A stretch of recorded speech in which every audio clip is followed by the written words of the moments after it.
The bus was giving some visitors a tour of the island of Sodor.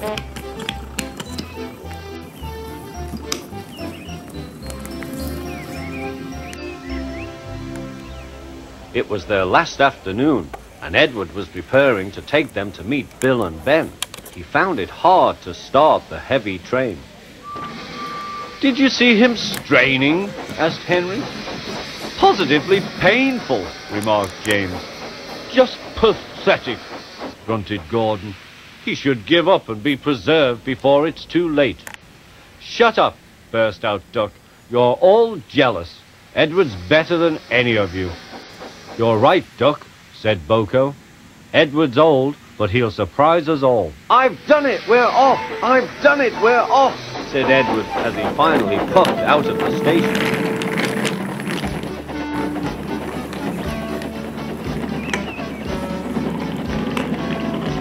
Bill and Ben were delighted to see the visitors. They loved being photographed. Later, they took the party to the China Clay Works in a break band special.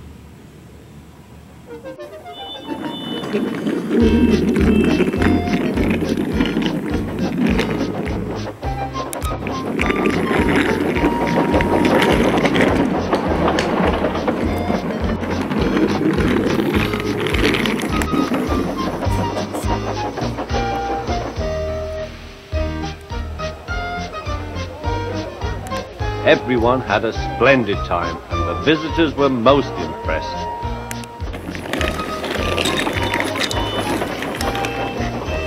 Then Edward took the visitors home.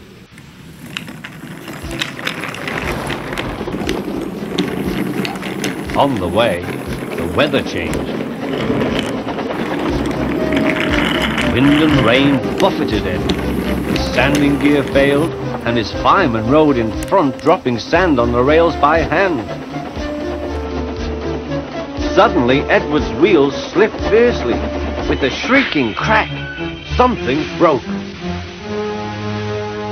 The crew inspected the damage. Repairs took some time. "One of your crank pins broke, Edward," said his driver. "We've taken your side rods off. Now you're like an old-fashioned engine. Can you get these people home? They must start back tonight." "I'll try, sir," promised Edward. Edward puffed and pulled his hardest, but his wheels kept slipping and he could not start the heavy train. The passengers were anxious. Driver, fireman and guard went along the train, making adjustments between the coaches. "We've loosened the couplings, Edward. Now you can pick your coaches up one by one, just as you do with trucks." "That will be much easier," said Edward. "Come on," he puffed, and moved cautiously forward. The first coach moving helped to start the second, and the second helped the third.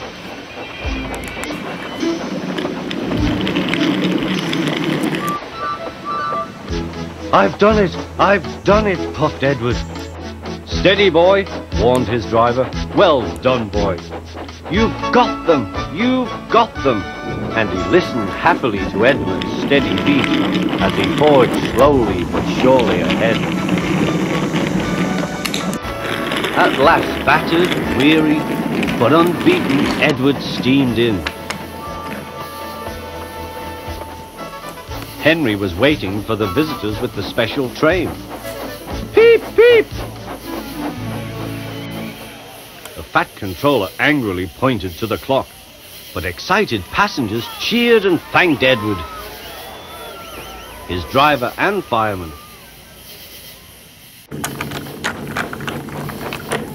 Duck and Boko saw to it that Edward was left in peace. Gordon and James remained respectfully silent.